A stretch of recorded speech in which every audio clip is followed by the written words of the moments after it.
Nicolas Dose, on va d'abord redonner les chiffres de la bourse de Tokyo qui a sombré tout à l'heure en clôture sur fond de panique pétrolière, de flambée du yen, de coronavirus donc. Moins 5%, moins 5,07% exactement l'indice Nikkei il y a quelques minutes. Pourquoi? Il y a un vent de panique là? Alors de toute façon, on n'aura pas une reprise des marchés tant qu'on aura un nombre de cas en hausse dans les pays hors de Chine. Et pour l'instant, c'est le cas. Après, on vient de vivre un crack sur le marché du pétrole. On a perdu plus de 20% en 48 heures. Donc c'est un crack sur le marché du pétrole. Les deux réunis et le risque de ralentissement très sévère de l'économie, ça explique le recul des marchés. Mais Nicolas, est-ce que l'effondrement, parce qu'il faut bien parler d'effondrement du prix du pétrole, est seulement dû au coronavirus? Alors à l'origine, oui, les prix baissaient. L'OPEP décide de trouver un accord avec la Russie vendredi. Patatras, les Russes disent non, on n'est pas d'accord avec vous. Et l'objectif, c'était de freiner la chute des cours. La chute des cours, oui, c'est le coronavirus. Le commerce mondial est paralysé, les chaînes de production sont bloquées, la consommation recule, il y a une menace sur la croissance. Moins on consomme de pétrole, plus les prix reculent, c'est clair.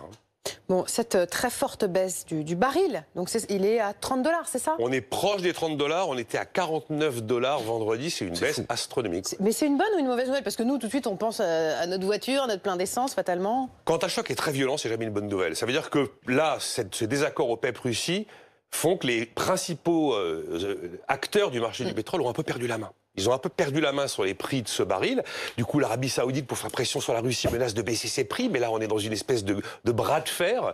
Et donc, c'est hyper compliqué de sortir de... Et là, on est devant un contre-choc pétrolier qui peut très bien provoquer, à l'arrivée, un ralentissement accéléré de l'économie qu'on a déjà vu commencer. Après, c'est une bonne nouvelle si vous roulez en voiture, c'est une bonne nouvelle si vous êtes consommateur. La balance commerciale de la France, elle en profite, bien sûr. Pour ça, c'est une bonne nouvelle. Mais Nicolas, est-ce que ça peut entraîner dans sa chute d'autres valeurs importante? C'est clair que les valeurs pétrolières vont quand même prendre relativement cher aujourd'hui. À Total, par exemple. Total, qui est une grosse valeur du CAC 40, va très certainement baisser. On a vu Aramco, le géant pétrolier saoudien, qui a pris un bouillon sur les marchés. Donc, de toute façon, à partir du moment où quelque chose n'est plus sous contrôle et où on pense que ça peut avoir un effet accélérateur sur le ralentissement qu'on observe déjà, c'est quand même plutôt une mauvaise nouvelle. Et puis, soit dit en passant, le grand perdant quand même d'un pétrole pas cher, c'est la transition énergétique. Parce que moins le pétrole est cher, moins on a tendance à chercher des solutions alternatives.